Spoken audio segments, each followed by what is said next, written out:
Shadows. In the heart of a dense forest lay Blackwater Lake, a body of water so dark and still that it seemed to absorb all light. The locals spoke in hushed tones about the lake, recounting tales of eerie whispers and ghostly apparitions.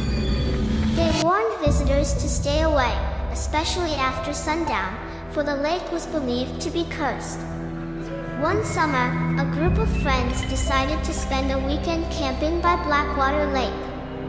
They had heard the stories but dismissed them as mere folklore. The group consisted of Alex, a thrill-seeker who organized the trip, Emma, his adventurous girlfriend, Jake, the skeptic, and Lucy, who was always up for an adventure. As they set up their campsite near the water's edge, the sun began to set, casting long shadows over the lake. The air grew colder, and a thick mist started to rise from the water. Undeterred, the friends lit a campfire and shared ghost stories, laughing at the absurdity of the local legends. "Let's take the boat out," Alex suggested, pointing to an old rowboat tied to a nearby dock.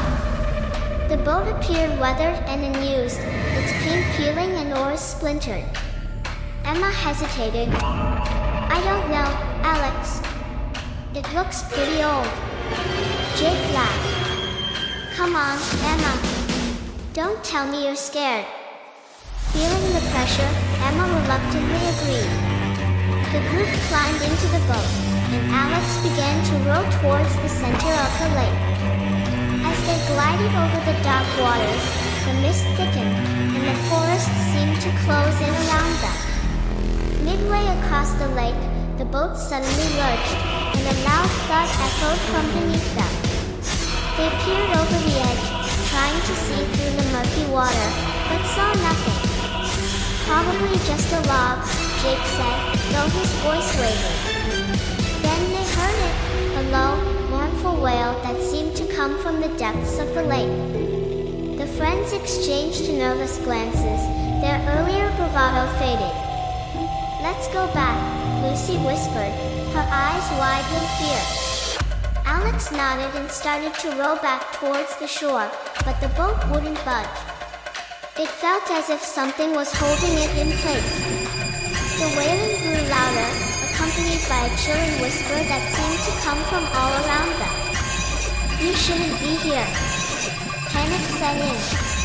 Alex rowed harder, but the boat remained stuck. Suddenly, cold, wet hands emerged from the water, gripping the sides of the boat. The friends screamed as the hands pulled them down, one by one, into the icy depths. Emma struggled against the invisible force, her lungs burning for air.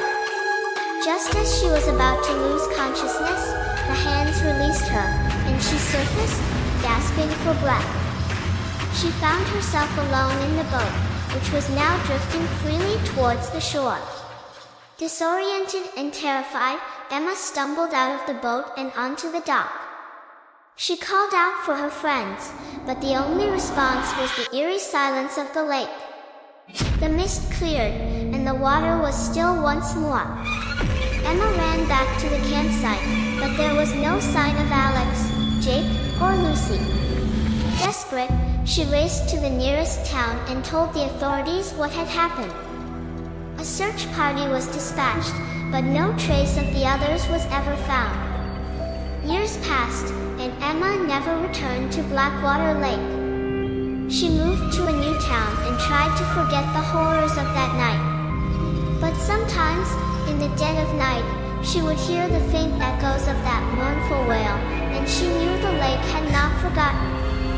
Blackwater Lake remained a place of mystery and fear, its dark waters hiding secrets that would never be uncovered. And those who dared to venture onto its surface would forever be haunted by the whispers of the Lake of Shadows.